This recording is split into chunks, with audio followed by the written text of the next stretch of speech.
You have to walk the talk. You have to be authentic as a leader. If you're not doing it, they see that. It is entirely universal. There's other people who are going through this. For me, a great leader needs to be able to marry three things: vision, systems, and people. Welcome to Leadership Moments. If this is your first time, and if you are returning, thank you for your support. This show is about leaders from all walks of life, leadership tips, and maybe even a little of what you wouldn't expect to help you in leadership. We would appreciate it if you tell someone else about our podcast as we strive to support all leaders that want to just be better. Let's get on with the show. Welcome to Leadership Moments podcast. I'm Tracy Ann Palmer, and today my special guest is Joerger, who is a U.S. Army veteran, author, and entrepreneur who rebuilt his life and career after a very public fall. He is the author of Lessons Learned from a Blue-Collar CEO, a guide for entrepreneurs navigating failure, reinvention, and the hard-earned truth about building something real. Very happy to have Jeremy on the podcast today, and look forward to spending time with him. Yeah, it's so great to have you on the show. And I know we're going to have this, brutally honest, truthful conversation, which I'm really looking forward to. And I think there's a lot of what you're going to say, which I know our audience is not only going to want to hear, but should hear. Well, you're gonna have my authenticity. I don't know any other way, good or bad. So you're gonna get what you asked for. Yep, that's exactly what I want. So there you go, raw leadership, right? Raw leadership, right here. You have had a very interesting career, right? From an Army CID agent to a beer entrepreneur. I mean, I don't know. Those two spectrums seem very, very different. They are. Yeah, they are. They're very different from one another. So take us back. Take us back to, the moment that you realized that you had to walk away from your government work. And what was that tipping point for you? What was the tipping point of walking away from the government work? I always wanted to be an entrepreneur. And I just kind of fell in, like a lot of us do, right? I fell into what I became, which was a CID agent, a federal agent, and all the stuff I did outside of the Army as well. I was a federal agent for the DOD, went with the FBI to Kuwait for 6 months and did a lot of cool stuff. But I fell into it, like a lot of us do in our careers. It started in the Army. I was a military policeman.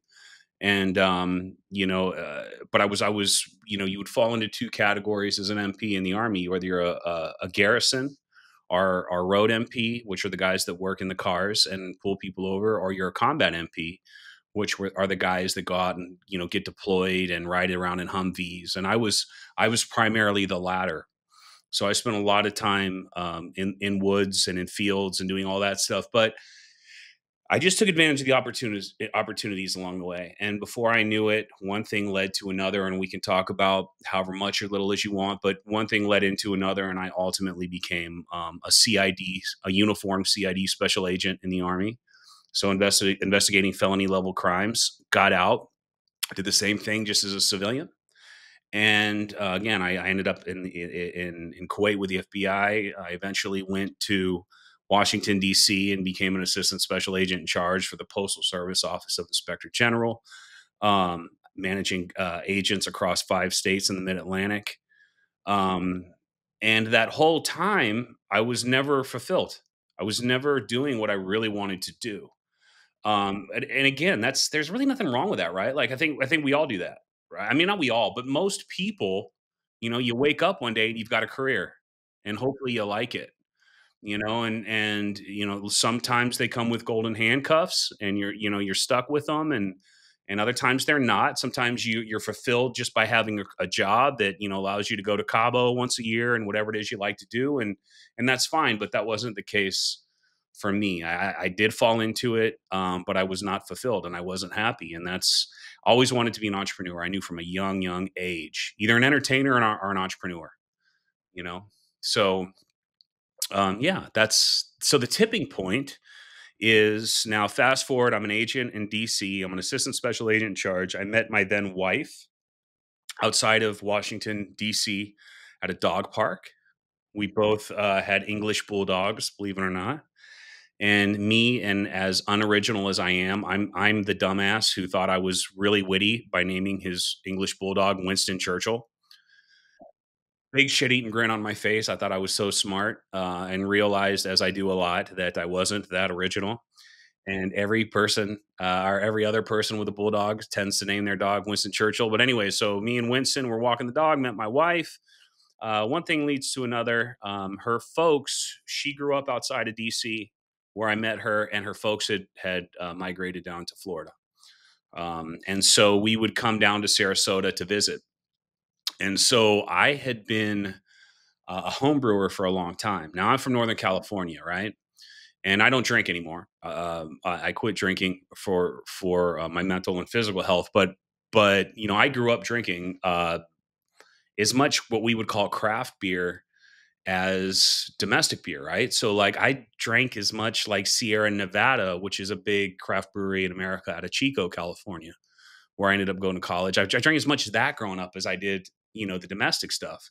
So I was very accustomed to craft beer growing up before it was cool. And I started homebrewing in Olympia, Washington, while I was an agent, a general crimes agent out of Fort Lewis, Washington. Now it's some other big acronym. I don't know. The Army and the government like to change names for no damn reason. Someone's got a great looking, annual review because they named it whatever they named it recently. It's Joint Army Lewis McChord Air Base, whatever the hell it is now. But it used to be Fort Lewis, Washington.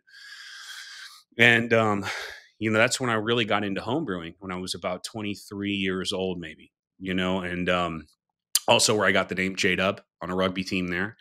But I was buying, beer ingredients out of the back of someone's house, and it was just a very cool thing. And I got really into home brewing. So fast forward, I kept home brewing, and I always wanted to be an entrepreneur, and I had that entrepreneurial spirit. And when I was in DC is when I really started thinking about, okay, and even in DC itself, maybe I could do some sort of a brewery here. Maybe I could make beer professionally.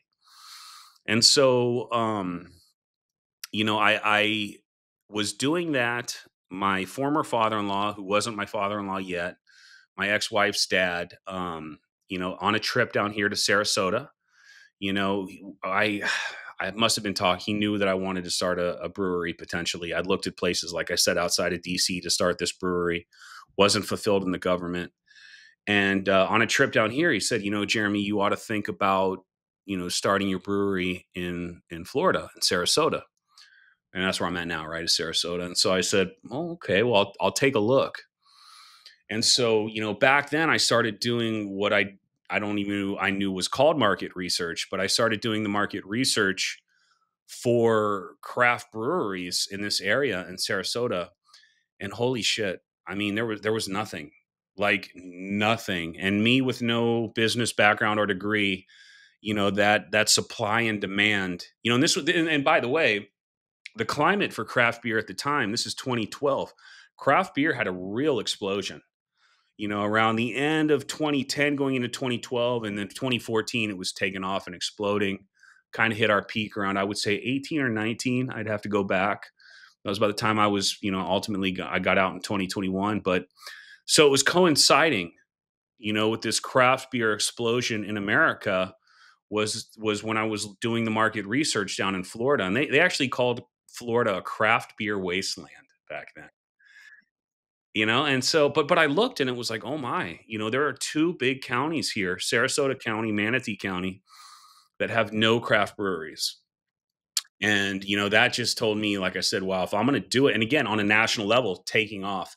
And there was a brewery down here that was taking off on a national level. So, and it was just up in Tampa, which is an hour south of Sarasota. So obviously I realized that it could be done, that there was a thirst here, there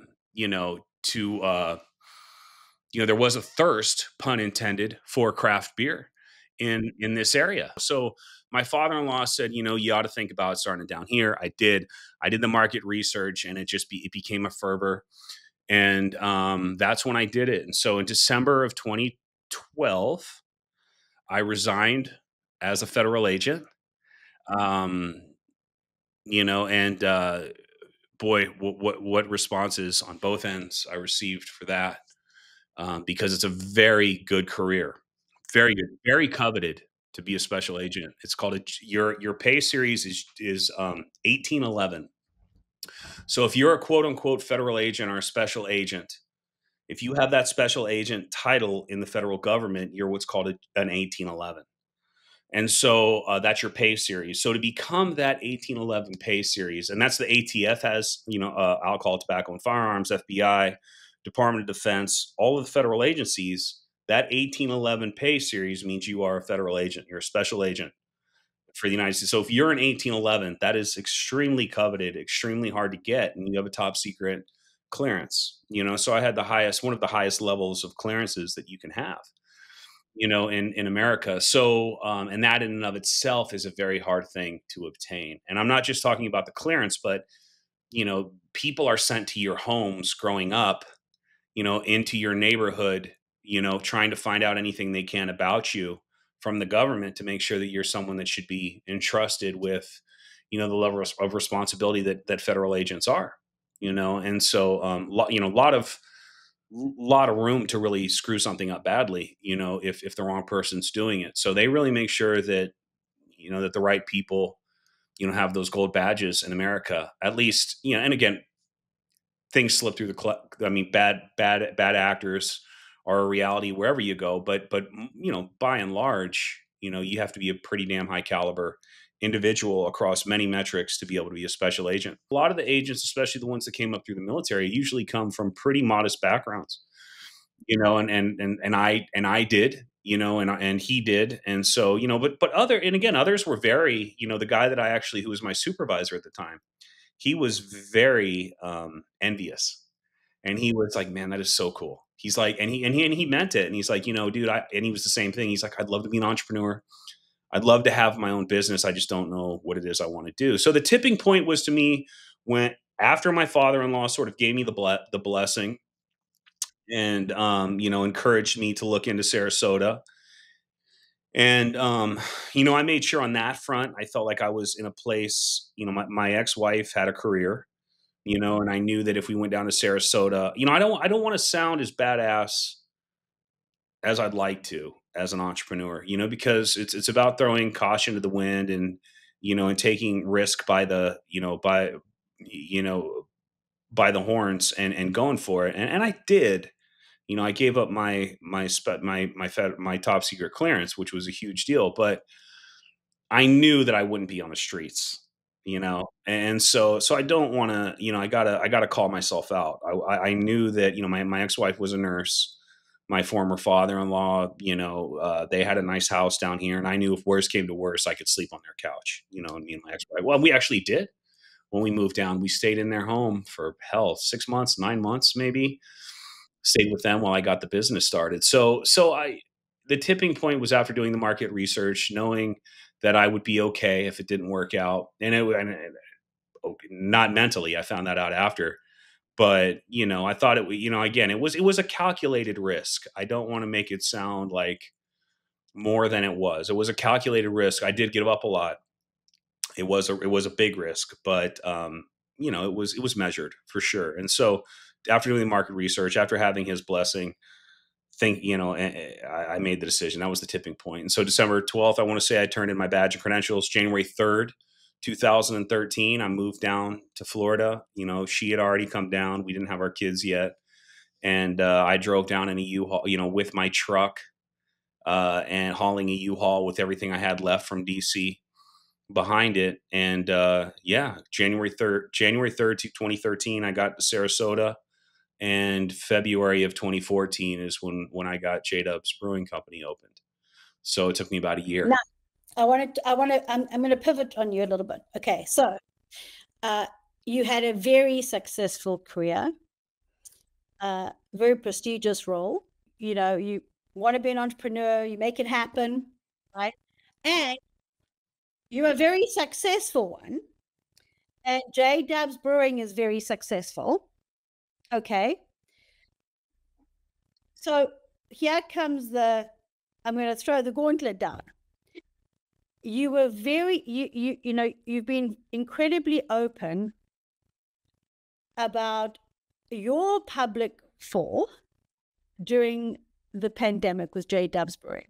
What did it teach you about, you know, your ego, your failure, and your resilience, right? Because let me tell you, like, this stuff's hard, man. It's hard. So let's start with ego. I was a cocky son of a bitch. You know, I was a very, and I didn't even realize it. You know, and that's the funny thing. And I've talked about this before. Let me give you another backstory. So going back, and I'm setting this up to get to the bad parts. Okay, so I don't want you to think, you know, this guy is egotistical. Well, maybe I am, but hopefully not as bad as it could potentially sound. I think, but um, I'm in high school. I am an athlete.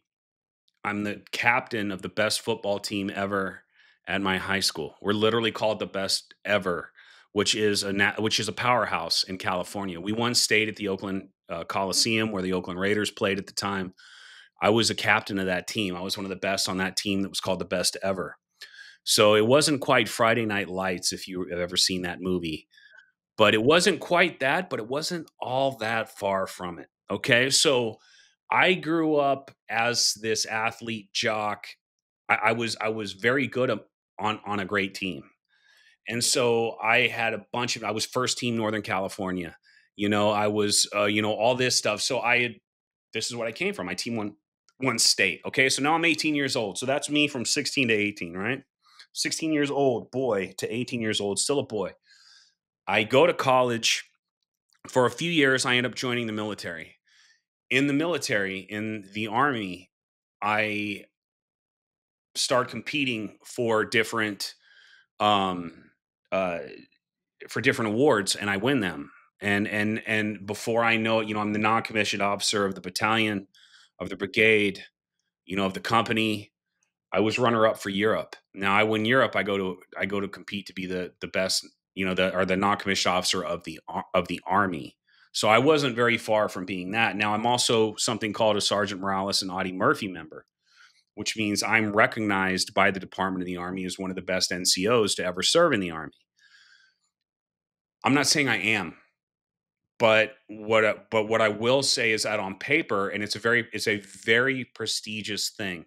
There's a lot of NCOs better than me, non-commissioned officers better than me, a lot of soldiers better than me, you know. But on paper, and because I don't want to say this made me that. This didn't make me better than them. There are far better NCOs than me, lots of them. But on paper, I'm one of the best. And while I was in the Army, when I'm competing for all of these awards and titles, I'm making my entire leadership look very good as well. So, and especially I was on my battalion's warfighter team, which goes to Fort Leonard Wood, Missouri, uh, and every major unit in the Army sends their three best MPs to go to Fort Leonard Wood once a year to compete to be the very best team in the Army of MPs. I was on that team, you know, so I was a warfighter in the MP Corps. I was walking on water. Um, so, and again, the picture that I'm painting is of success because this is all going I somewhere. know. Yeah. So now Yeah. this is me from 20. This Yeah. is me from So 19 to 28 years old. I'm in the Army. I become one of the best. I become a CID special agent. By my last 3 years as a CID special agent, I'm the only enlisted guy in my office. I'm working with senior officers and civilians. The people I worked with outside of them didn't know I was in the military. The only other people that knew I was in the military was the brigade commander and other special agents. No, so you know, so I officers were calling me sir and by a first name and stuff. You know, I'm a staff sergeant. Very peculiar Army experience that I had. But here I am, you know, again, extremely you know, being very successful as a soldier now. So I, as a kid, extremely, you know, one of the best or whatever in the Army, one of the best. I become an agent, one of the best. Okay, now I get out from being an agent, and I really hope I'm not sounding like an asshole. But you know, I get out from being an agent and a civilian, a CID agent, a uniform agent. I become a civilian special agent. Within 3 years, I'm a GS-14. I'm supervising guys across 5 states out of DC. I'm becoming a big fish in a big pond, okay?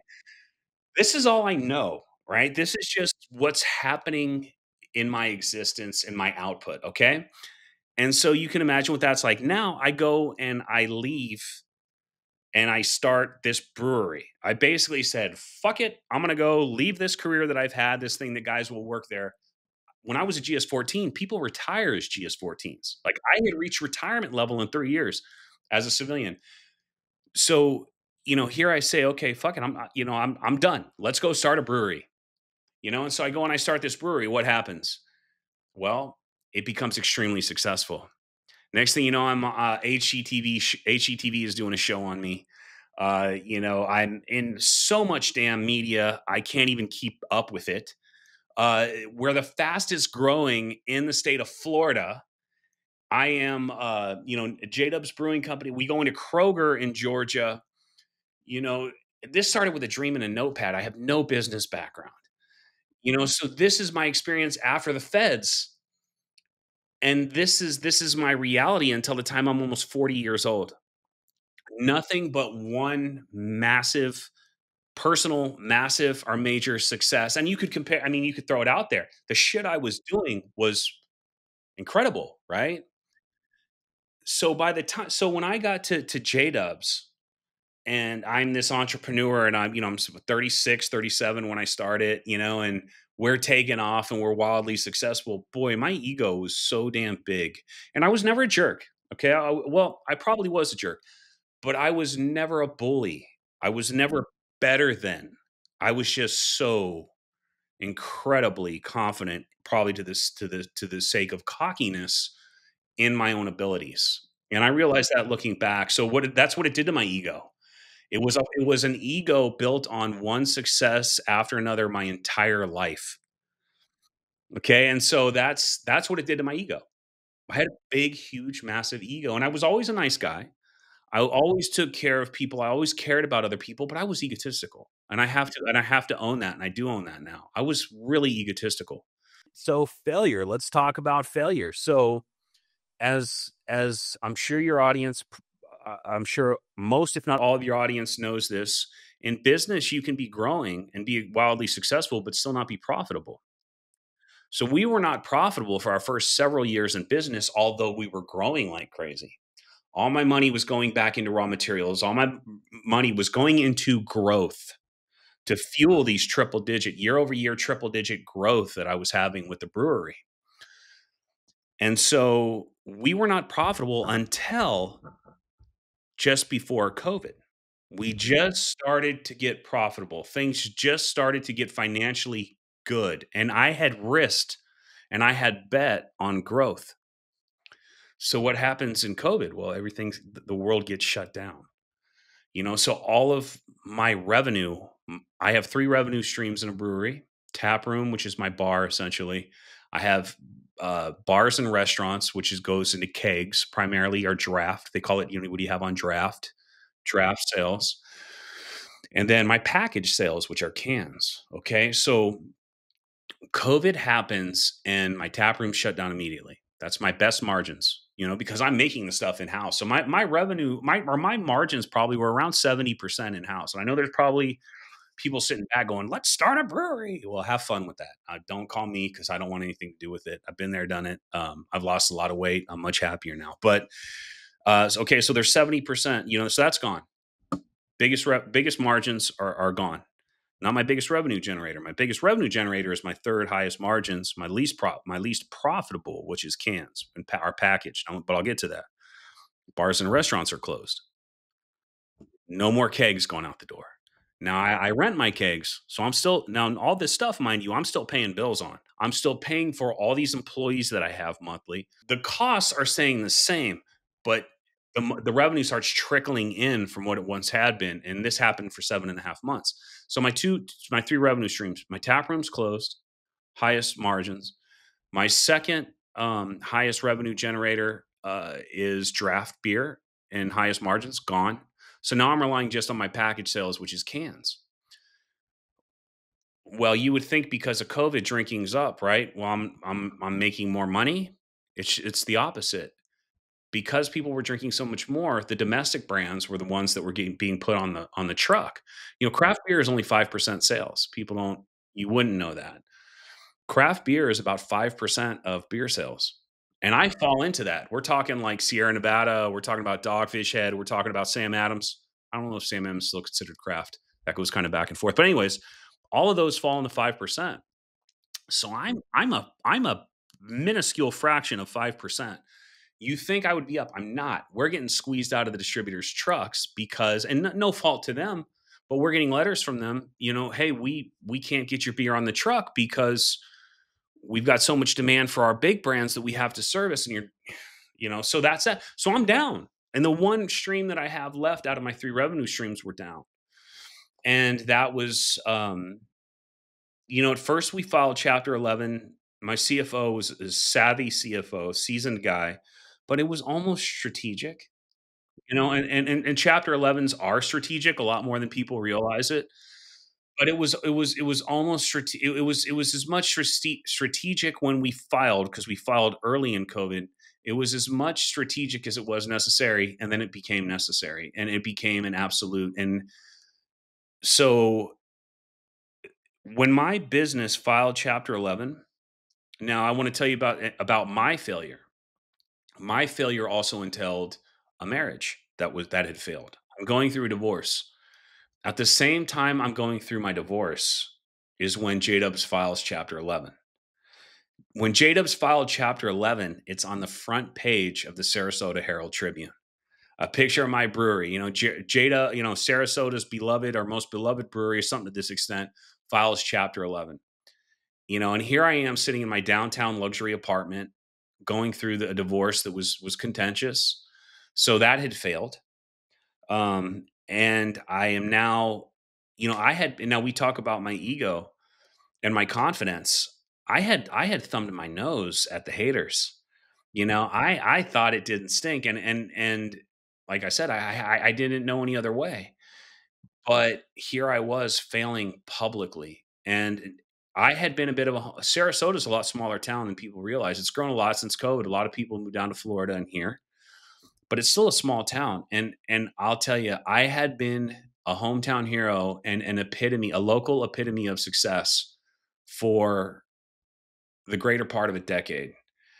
And when that happened, it was on the front page of the newspaper, and all of a sudden, I was now the picture. I was now a sob story. I was now a cautionary tale.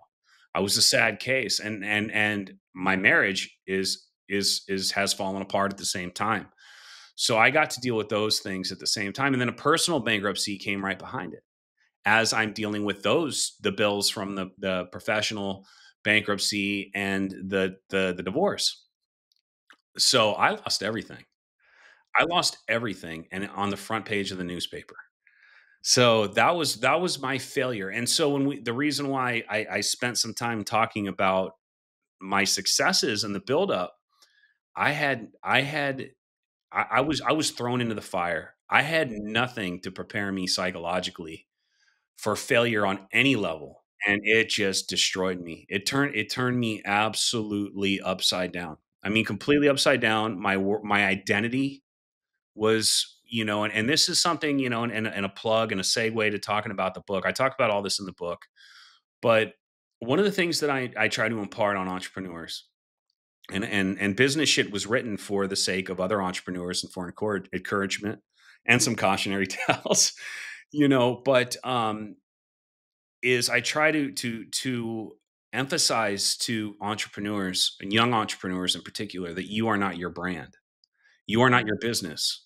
You may love that. And here I was. I mean, it's on my arm, right? The J-Dubs Brewing Company. I'm J-Dub. I am J-Dub. That's my nickname. This is who I am. I've been J-Dub for almost 30 years now, right? J-Dubs failed. And to me, I failed. That meant I failed. And so there was a lot of therapy involved in that, but it's what I try to tell other entrepreneurs ahead of the failure or ahead of the adversity is, hey, look, you are not your brand. And it's not, and not just, there's so many, and I want to talk about that, and that's the failure. But when failure came, and I want to get to your resilience, so I'll get back to that. But when failure came, boy, I was so unprepared, and it was so big. I mean, if anyone's gone through a bankruptcy, that's a horrible experience.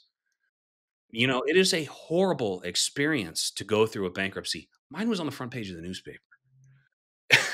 you know, as I'm lonely and sad and depressed, sitting alone in an apartment in downtown Sarasota. Yeah, that's just a mental game, man. That's just, I mean, talk about the mental, uh, stress, or not even stress. I mean, I want other people to know what I went through as I try to encourage other people, and as I try to just help other people. And the only way that I can do that, the only way that you can buy my story is if you know what I went through, and if I'm honest about that, and how it affected me. And it did. I was, and I will say this too, and I don't like talking about this because it's something that's very what's the word? As a veteran, there's that term PTSD, and I think most of us have a hard time talking about it. And so for me, I don't like to, because there are guys who went through far worse than I did, but what happened with me is during this time, and that I found out is common for not just veterans. We don't own this. Anyone who's been through something tragic or traumatic, it is common. It will, right. And it's common when other things happen in life, catastrophes, something heavy happens, that stuff that you dealt with, that traumatic experience, that quote unquote PTSD, that is triggered. And I learned about that because I went through it. And I learned about it because I was told that Vietnam vets went through this. But I don't want to prescribe it to us. It's anyone who's been through something tragic or traumatic, as you said. It's common when shit hits the fan in other areas, that stuff will come back too. And so I thought I had dealt with this stuff. I really had. It had been so long, the stuff that I still carried with me from my time in the service, that came back too. And so you throw that on top of the bankruptcies, my public bankruptcy, the private one that I was preparing for with my personal attorney, and then the contentious, the divorce. It was horrible. I mean, it turned me, it picked me up, flipped me upside down, and put me on my head. And when that stuff came back from the military, I think I'll always remember it. I was working out in the gym. And this memory came back of a funeral detail that I was on, and it just hit me. And I literally broke down in the gym, of all places, at rush hour, lifting weights. I'm almost in the fetal position, and that's no exaggeration.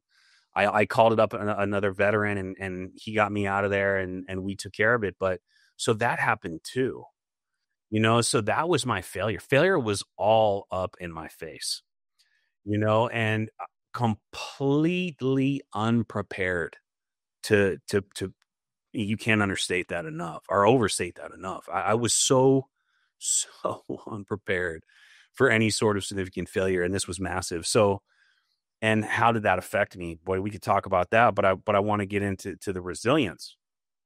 My resilience, it's a success story now, but it took a few years.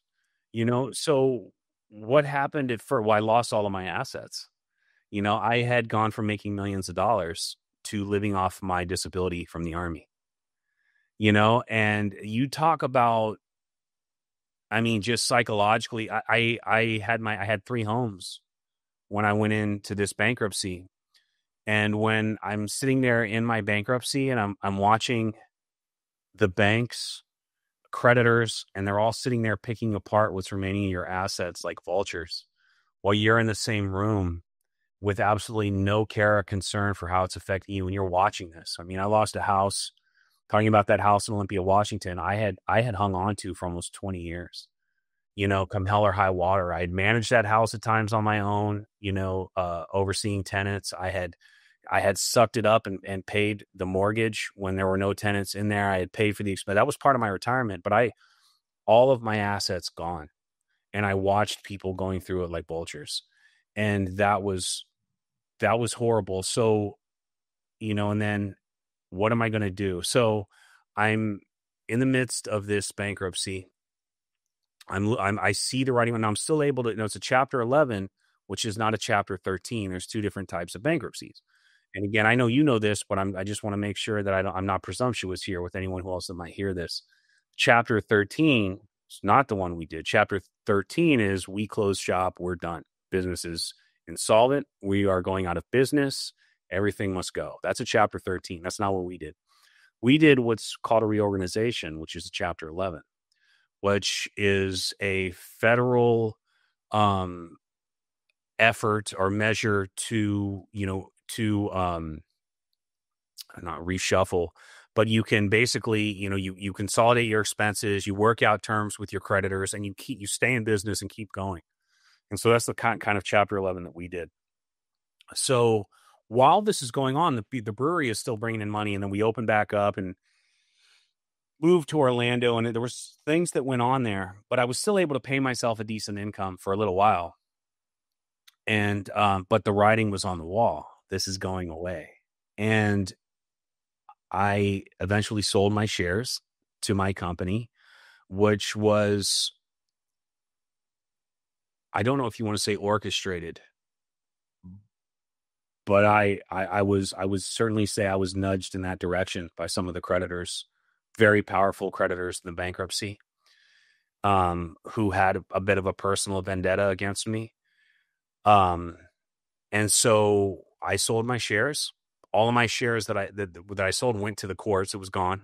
But so here I was, and, as I saw the writing on the wall, and this kind of is speaking to resilience and my journey at the same time.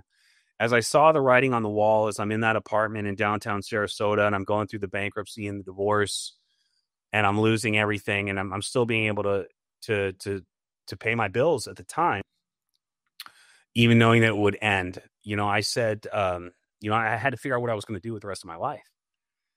And I decided, I took a lot of these personality tests, and wanted to figure out what I was meant to do, and it was film. And I thought it would be acting, and I ended up going to film school.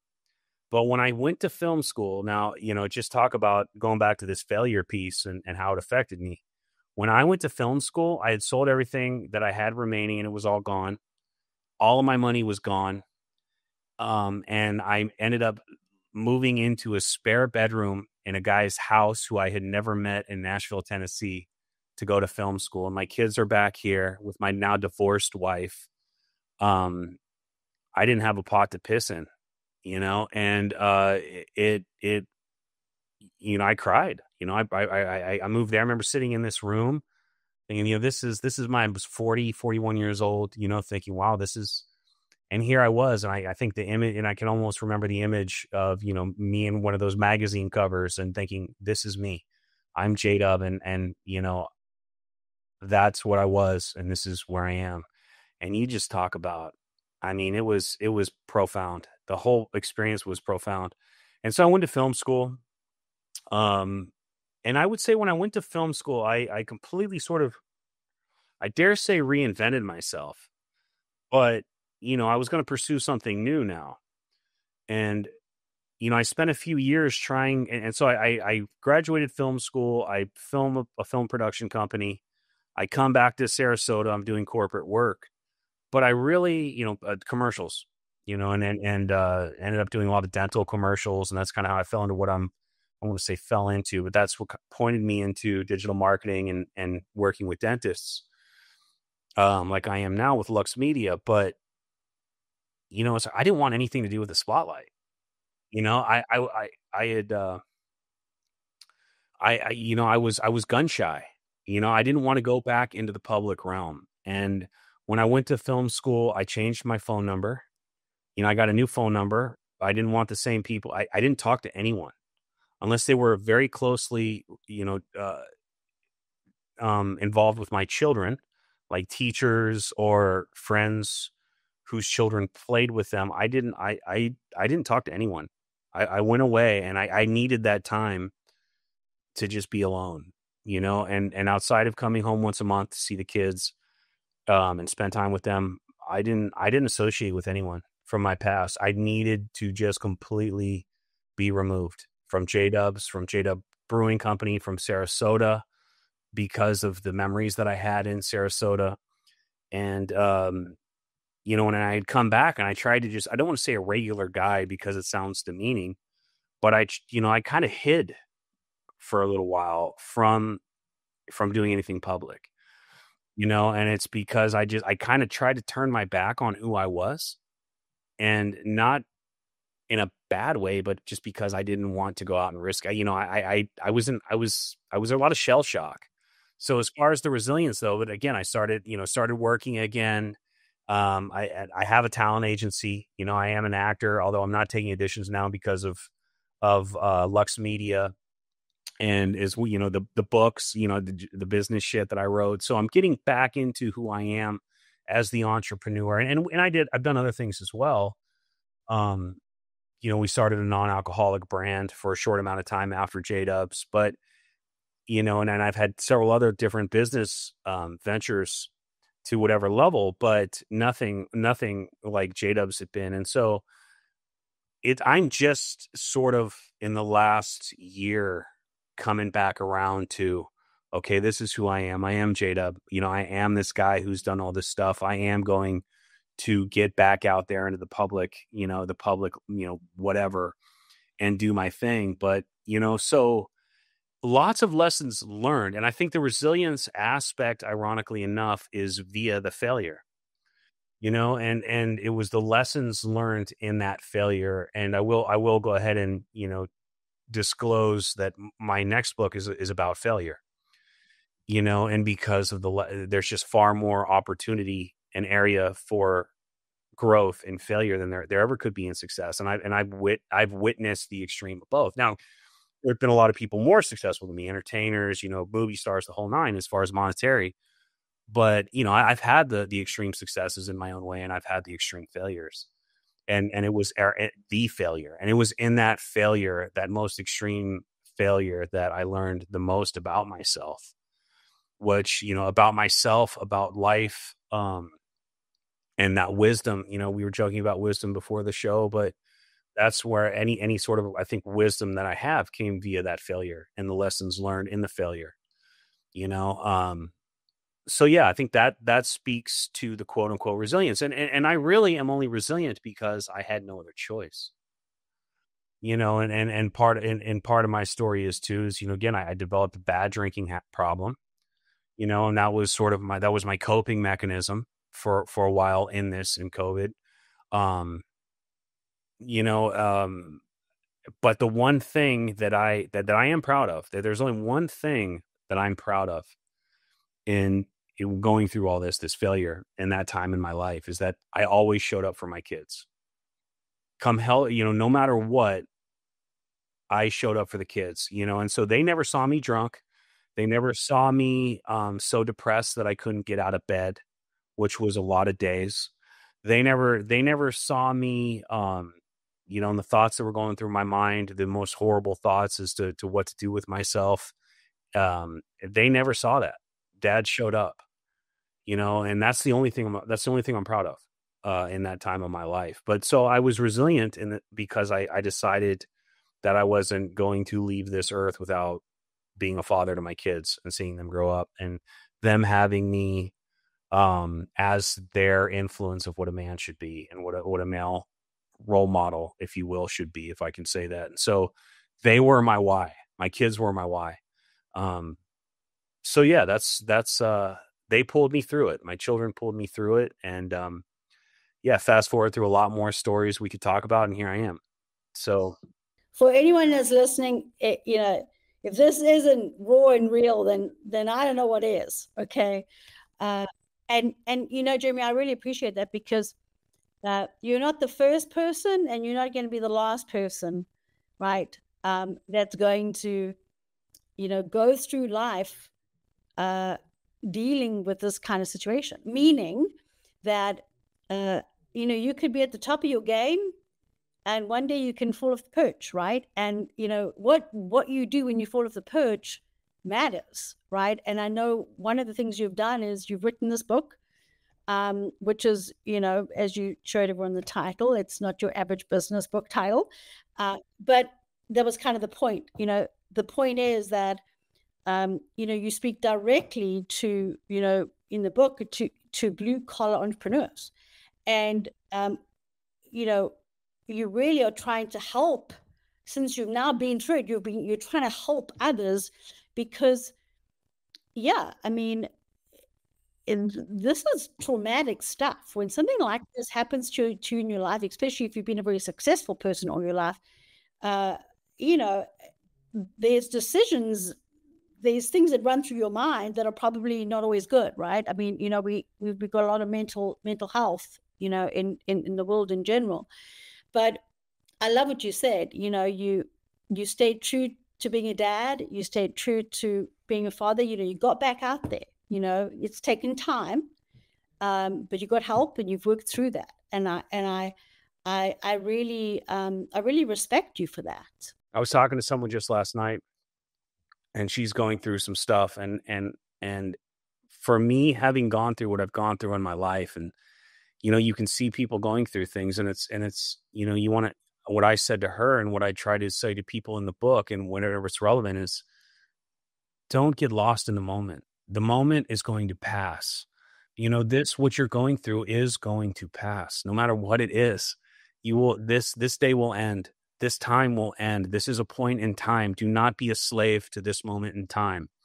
And the only thing, and this is so damn tacky and it's so cliche, but I'm looking for the book. I'm sure I have it in a pile here on my desk somewhere. But what kept me going through in the bankruptcy and during this time, of a complete mental collapse, I remembered hearing tales of individuals who had survived the Holocaust with a positive mindset. And that was my inspiration, as feeble and as dim as the light was. That was the light in the darkness, I think, metaphorically, to tell me, hey, I can make it through this. If those people could have made it through those conditions with a positive mindset, there's no reason why I can't. And that's what I try to tell people, like even this conversation I was telling you about last night. It's like, it's so cliche that it it loses its profoundness, but it's true. The situation does not have to control your mindset. And that's real, and it's like, I try to tell people when they're going through some heavy shit, first of all, this is going to pass. You're going to learn something from this. Try to look at the opportunities in this for growth and for lessons, because they are surely there. No matter how bad it is, how shitty it is, how much you don't deserve it, there are lessons in that failure and that adversity that are wonderful. And try if you can to find out what those lessons are, because they will help you for the rest of your life, and they will, if anything, they'll make you more self-aware, not just ready for the next one, and not just more tough, if you will, but look for the lessons in the failure, and try to search the lessons in the failure, and also in those other points of time that I told you about, regardless of whether you're at the top, the bottom, or in between.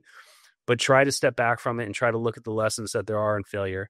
But also to remember that there's absolutely nothing externally that can control you. And the book that I refer to a lot is called Man's Search for Meaning.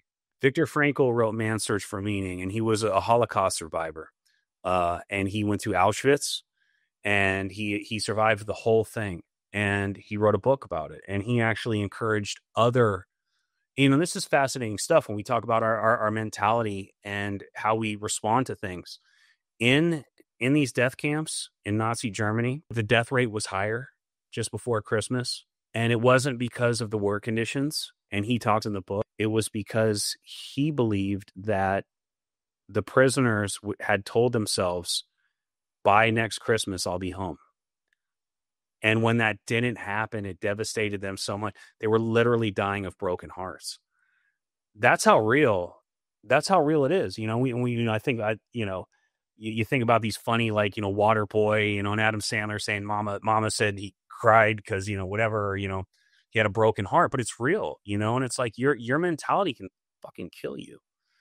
And it can also bring you through the biggest tragedies and that there are. And so, and again, I did not do a good job.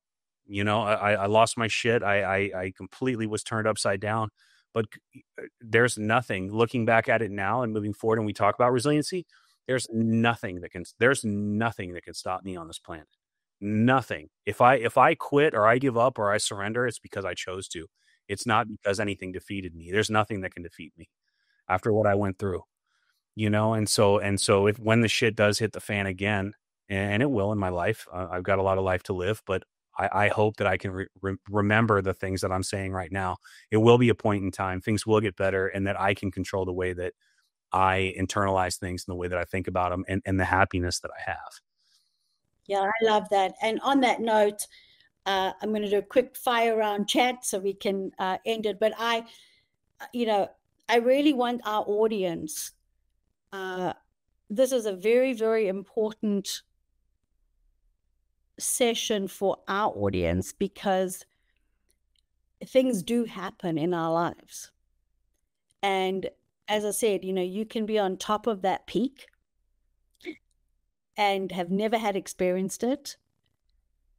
But knowing that, someone like you's gone through that, and what it takes to get out of it, right, is really critical. I think about just what's going on, with corporate jobs and people getting laid off, and, people are going through a lot of things right now, right? And, you do feel like a failure if something like that happens to you, especially if it's never happened to you before, right? And it messes with your head, I mean, you have, your mental, as you said, you financially, you ended up losing everything, right? But I really appreciate your willingness to be so vulnerable and open, and really sharing the truth, because I wish more people did that. The world we live in, social media, or that everyone's life looks so great, and it's not. It's not. There's a lot of people going through a lot of stuff. And for leaders out there, I think the other thing is, your people go through stuff also, right? So it's not even you, it's also those around you, and being observant about, how to help and what to do, because it's real. The stuff is real. So Jeremy, I'm going to wrap it up here. I have one last question for you.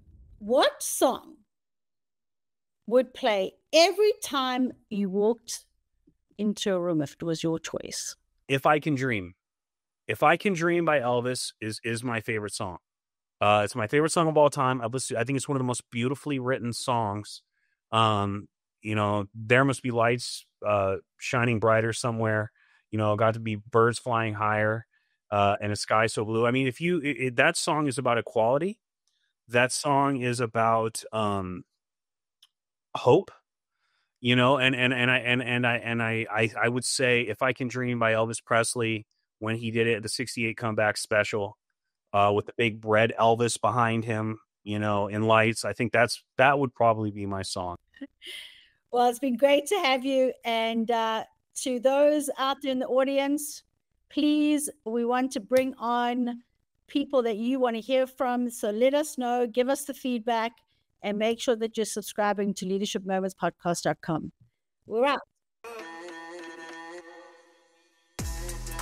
If you enjoyed the show, please go to leadershipmomentspodcast.com to subscribe to the podcast, or on your favorite player, as well as follow us on Instagram and LinkedIn. You can also send us a message on what you like and don't like, or what guest you want us to have on the show. So until next time, this is Stacey Castor, and what doesn't challenge you won't change you. And I'm Tracy Ann Palmer. Be the change you wish to see in the world.